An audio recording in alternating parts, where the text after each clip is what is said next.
그리스도교 미술에서 종종 물고기 모양의 타원형 안에 들어있는 이미지를 보게 됩니다. 이것을 베시카 피스키스라고 부릅니다. 베시카 피스키스. 같은 반지름의 두 원으로 만든 기호를 말합니다.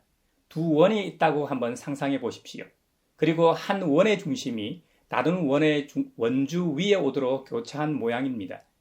교집합 모양을 생각하시면 됩니다.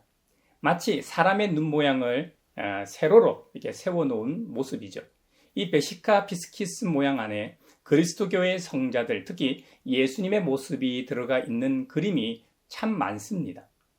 베시카 이 피스키스는 라틴어로 물고기 방광이라는 의미입니다. 물고기 하면 떠오르는 이미지가 있죠. 영화 이 코바디스에서 그리스도인들의 상징으로 나오죠. 물고기 모양의 익툭스는 라틴어 이에수스 크리스토스 데우 휘오스 소테르의 약자를 딴 이니셜이죠. 그 뜻은 하나님의 아들 구원자 예수 그리스도라는 의미죠. 익툭스라는 이 단어의 의미도 바로 물고기입니다. 성경에도 종종 물고기가 등장하죠. 구약의 요나 예언자도 큰 물고기 뱃속에 들어갔다 나온 뒤에 니느웨로 가서 구원의 메시지를 전하지 않았습니까? 성경에 나오는 이 마태, 마가, 누가, 요한복음, 사복음서에 다 기록되어 있는 대표적인 기적이 바로 오병이어입니다. 5개의 떡과 물고기 2마리로 5,000명을 먹이신 놀라운 일이죠. 그래서 떡병, 물고기 어를 써서 오병이어라고 부르는 것이죠. 예수님이 행하신 수많은 기적들은 상당수 갈릴리 호수 연안에서 이루어졌습니다. 그 당시 사람들의 세계관으로는 너무나 크고 바다같이 풍랑이 자주 일었기 때문에 갈릴리 호수가 아니라 갈릴리 바다라고 불렀습니다. 영어명도 Sea of Galilee라고 되어 있습니다. 그래서 저도 갈릴리 호수와 갈릴리 바다라는 용어를 같이 사용하도록 하겠습니다. 갈릴리 바다는 심장 모양으로 생겼는데요. 남북의 길이가 21km, 평균 폭이 12km입니다. 수심은 210m이고 해수면보다 낮은 마이너스 200m 낮은 곳에 위치하고 있습니다. 갈릴리 바다의 지형적 특징을 좀 더 설명하면 호수 주위에는 수면보다 약 400m 높은 현무암 언덕이 있었습니다. 북서쪽에는 성경에 자주 나오는 이 게네사렛이라고 부르는 평야가 있었습니다. 북동쪽에는 벳세다비 평야가 있었고 남쪽에는 요단 계곡의 평지가 있어 농업에 적당한 지형이었습니다. 그래서 갈릴리 바다 주위에는 농업과 어업이 활발하게 발달했습니다. 그로 인해 많은 사람들이 모여 살았던 것이죠. 많은 사람들이 모여 살다 보니 교통도 발달하여 갈릴리 바다의 주변 지역은 교통의 중심지였습니다. 오늘 본문인 이 오병이어 기적을 행하신 곳도 갈릴리 북동쪽에 자리한 벳세다였습니다. 벳세다의 뜻도 어부들의 집, 고기 잡는 집이라는 의미입니다. 벳세다는 헤르몬 산에서 발원한 이 요단강이 갈릴리 바다로 유입되는 위치에 있었기 때문에 비옥한 평야 지대였습니다. 그러니 5,000명이 모이고도 남을 정도의 지리적 조건을 갖추었다고 볼 수 있죠. 좀 전에 이 벳세다의 뜻이 어부들의 집이라고 했는데 어부하면 떠오르는 제자가 있죠. 네, 수제자 베드로와 이 안드레 형제의 고향이었습니다. 또 다른 제자 빌립의 고향이기도 했습니다. 비옥한 평야인 이 벳세다 들판에 5,000명의 사람들이 모였으니까 상당했을 겁니다.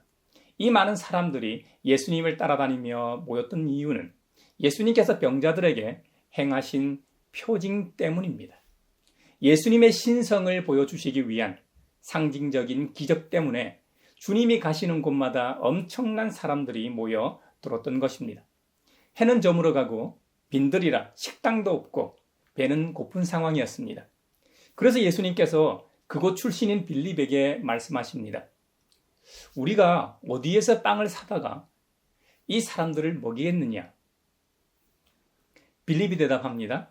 이 사람들에게 모두 조금씩이라도 먹게 하려면 빵 200데나리온 어치를 가지고서도 충분하지 못합니다. 빌립이 대충 둘러보고 계산해봐도 2천만 원은 들 것 같았습니다. 요즘 방통위원장 후보자 인사청문회에서 법카의 여왕으로 인해 국회가 시끄럽습니다. 이 후보자는 8년간 법카 사용액이 6억인데 반해 어느 당 대표 부인은 10만 원 식사비를 법카로 결제해 숱하게 수사받고 검찰에 불려다녔지요. 무자격 무능력한 후보자들이 인사청문회에 후보자로 나온다는 것도 부끄럽고 자격 미달인 후보자들이 국민이 보는 앞에서 당당하게 소신 발언이라고 하는 말들을 보면 참으로 기가 차고 개탄스러울 지경입니다. 예전에는 그래도 제 아무리 뻔뻔하고 국민을 개돼지로 여기는 사람들도 말 조심하려고 조심하고 연기라도 했는데 요즘은 아예 대놓고 하는 것 같아요.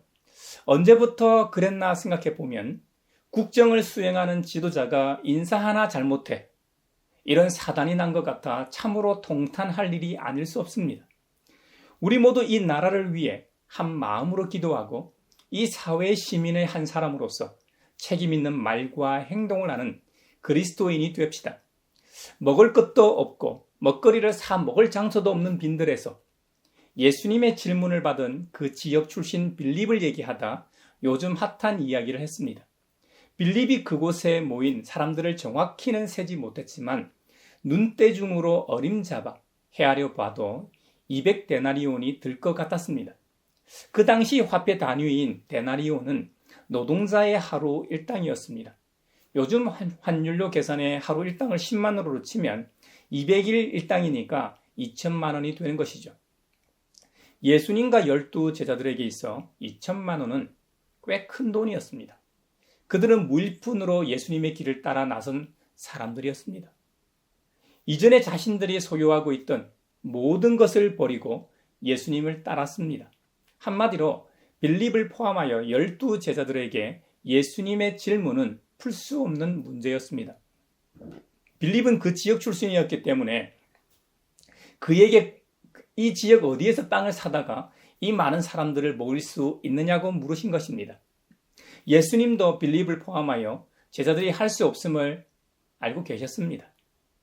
이것은 예수님이 누구신지를 분명히 드러내시기 위함이었습니다. 오늘 본문인 요한복음 6장에 보면 오병이어에 이어 갈릴리 바다 위를 걸으시는 주님을 만나게 됩니다.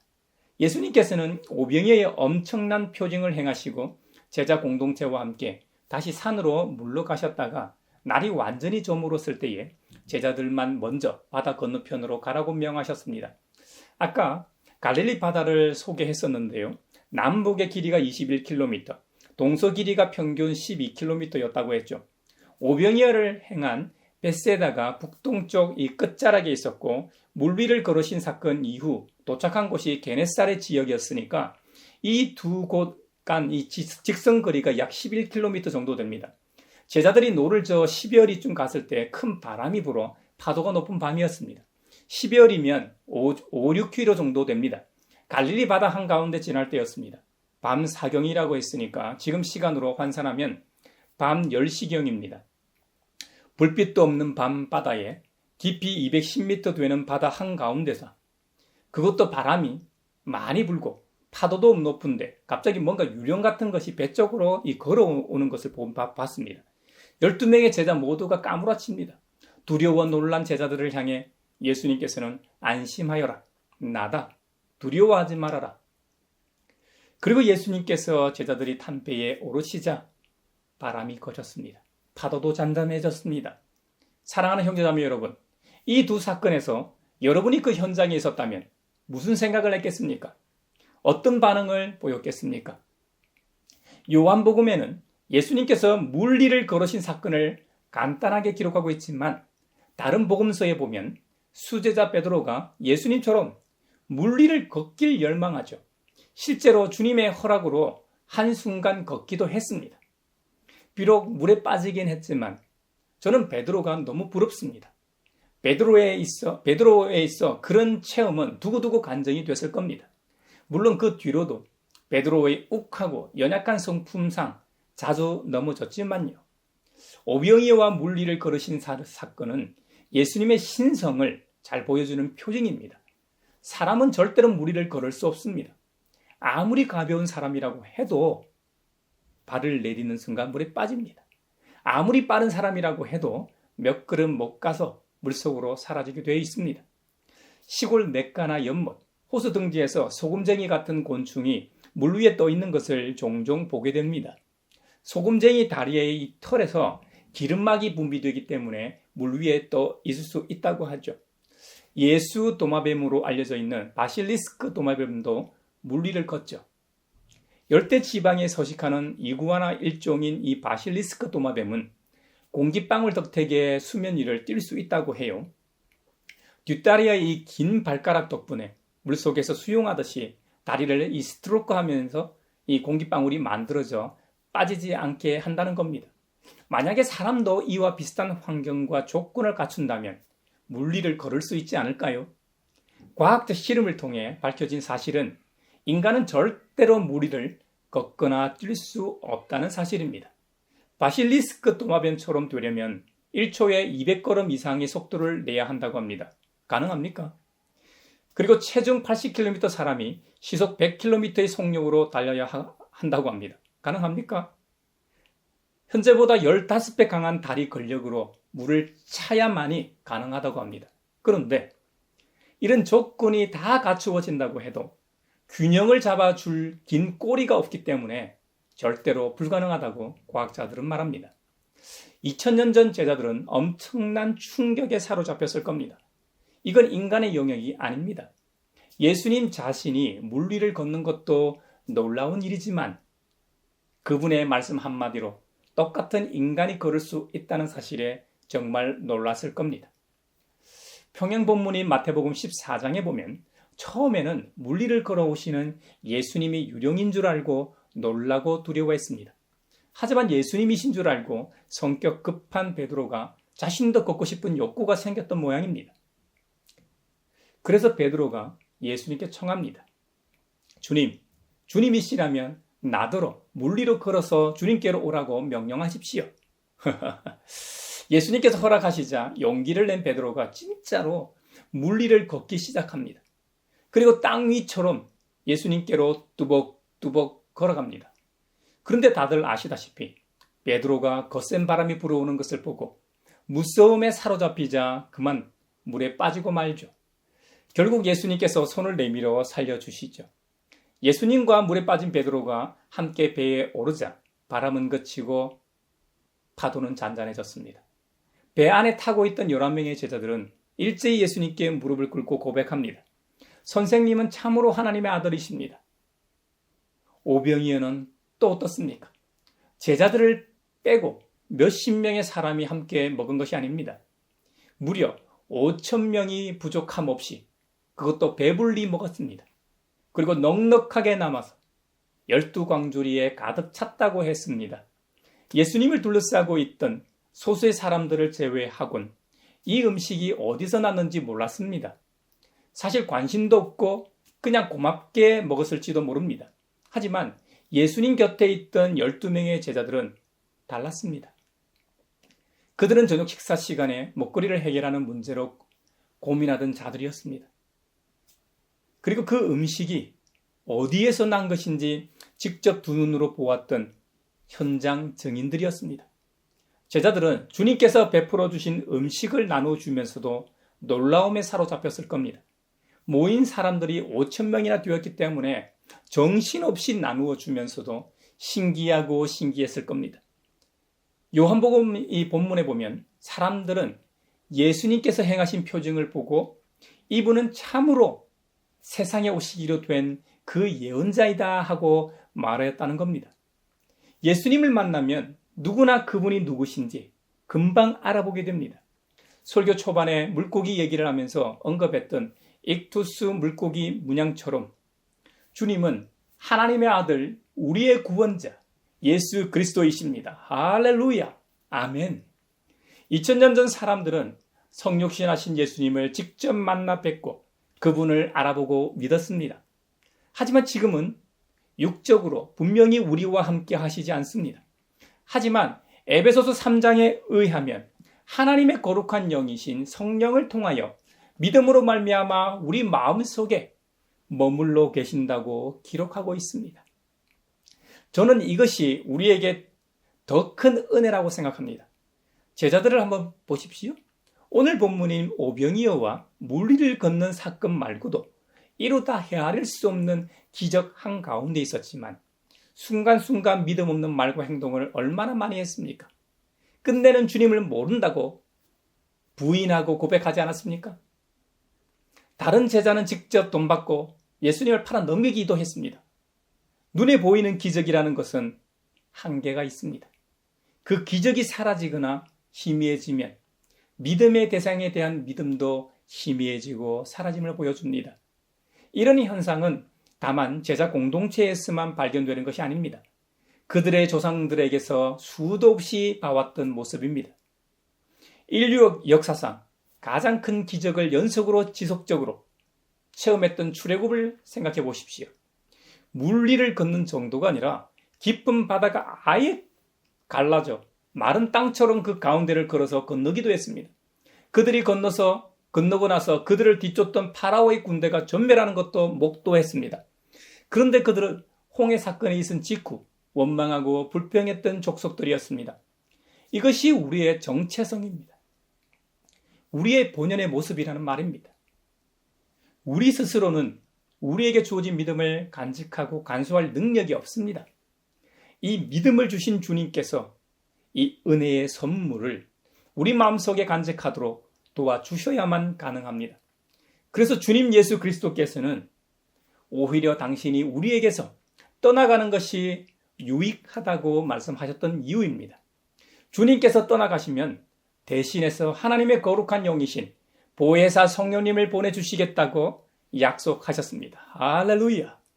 실제로 오순절 성령 강림 사건을 통해 우리에게 영으로 영원히 함께 하시기 시작했습니다. 영으로 존재한다는 것은 우리가 하나님의 사랑 속에 뿌리를 받고 털을 잡고 살도록 하기 위함입니다. 하나님의 사랑 속에 뿌리를 받고 털을 잡는다는 것은 완전히 새로운 사람으로 살아간다는 의미입니다. 새롭게 창조된 새로운 질서에서 새로운 시스템에서 살아가는 것을 말합니다. 모든 그리스도인들은 구원받은 새로운 삶을 살게 돼 있기 때문에 새롭게 태어남을 경험하게 됩니다. 하지만 새로운 질서에서 새로운 시스템에서 살아간다는 것은 그리 쉬운 일이 아닙니다. 옷으로 비유를 해보겠습니다. 우리가 백화점이나 옷가게에서 새 옷을 샀다고 가정해 봅시다. 지금 어제 산 옷을 입고 교회에 나온 분이 계실지도 모르겠습니다. 새 옷도 입는 순간부터 더러워지게 됩니다. 옷이 더러워지면 빨래를 하게 됩니다. 누구는 한 번 입고 빨기도 하고 누구는 여러 번 입고 세탁하기도 합니다. 또 누구는 더 많이 입고 세탁하기도 합니다. 한 번 입고 세탁할수록 항상 깨끗한 옷을 입을 수 있을 겁니다. 하지만 세탁하는 수고로움과 금방 옷이 닳아서 헤어질 겁니다.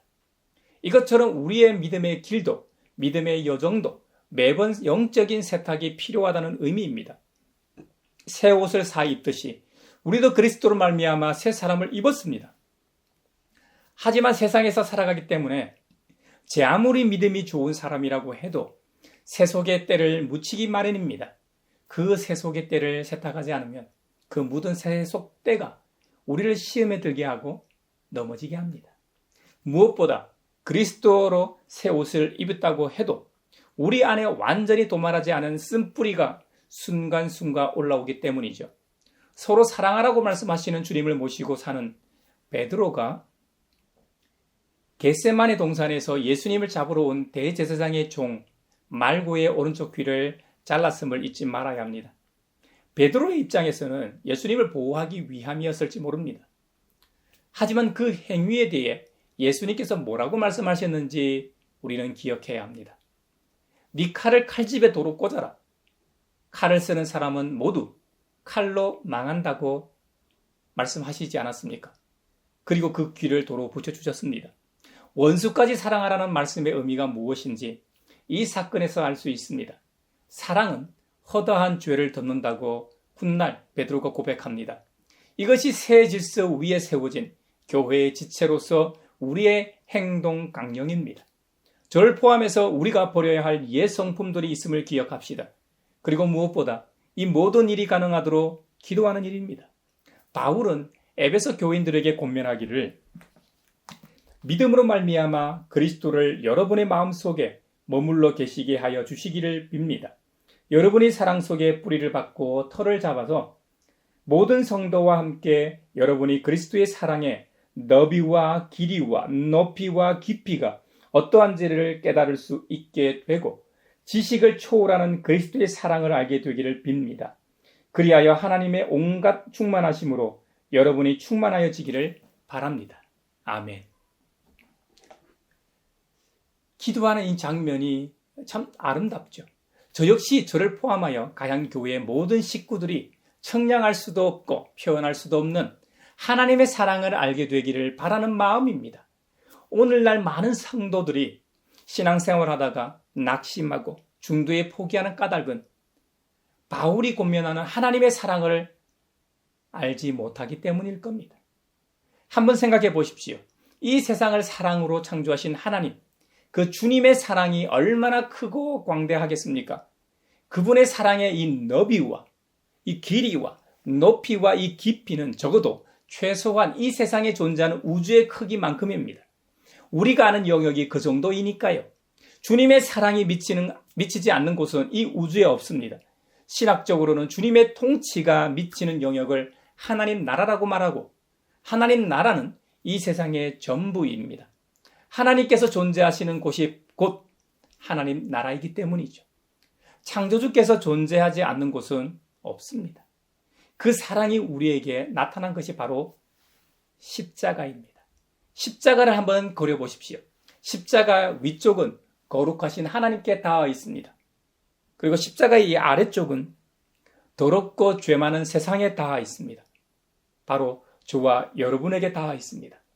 타락한 이후 창조주 하나님과 타락한 인간과의 관계가 단절되고 만날 길이 없어졌는데 이제는 십자가를 통해 우리는 하나님과 만납니다. 할렐루야! 하나님의 만날 길이 활짝 열렸습니다. 그 거룩한 만남의 길을 활짝 연 것이 바로 십자가입니다. 할렐루야! 한번 생각해 보십시오. 성육신하신 예수님은 분명 십자가의 길을 위해 이 땅에 오셨습니다. 이것이 그분의 사명이죠. 하지만 직접 그분을 십자가에 매달고 죽인 자는 다름 아닌 우리입니다. 한번 잘 생각해 보십시오. 피조물이 감히 창조주 하나님을 거부했습니다. 그리고 창조주께서 살 길을 열어주셨는데 창조주께서 보내신 분을 우리 손으로 거부하고 죽였습니다. 그래도 하나님은 우리를 용서하시고 사랑하셨습니다. 이것이 하나님의 위대한 사랑입니다. 사도 요한은 그래서 요한일서에서 하나님은 사랑이십니다 하고 선언했던 것입니다. 하나님은 사랑이십니다. 우리를 포함하여 가난한 사람, 병든 사람, 잘난 사람, 부유한 사람, 심지어 악령에 사로잡힌 사람, 살인자나 도둑이나 할 것 없이 모두에게 주님의 사랑의 품은 언제나 열려 있습니다. 아무리 크고 많은 죄를 지었을지라도, 아무리 흉악한 범죄자라 할지라도 용서를 받습니다. 누구든지 주님의 품 안으로 들어오면 평화를 얻습니다. 가늠하다 현장에서 잡힌 여인도 용서받았습니다. 사형 집행 직전 평생 강도짓하며 나쁜 짓이란 짓은 다 하고 산 그런 행악자도 용서를 받고 주님과 함께 천국에 들어가지 않았습니까? 이것이 성경이 말하는 주님의 사랑입니다. 그 안에는 차별의 대명사인 유대인이나 헬라인이나 자유인이나 종이나 구별과 차별이 없습니다. 사랑하는 형제자매 여러분, 이번 한 주간도 우리 모두 하나님의 충만하심으로 충만하기를 축원합니다. 그리하여 그리스도 우리 주님의 사랑의 너비와 길이와 높이와 깊이를 알아 우리도 주님 닮은 삶을 살아내는 한 주가 되기를 주님의 이름으로 축원합니다.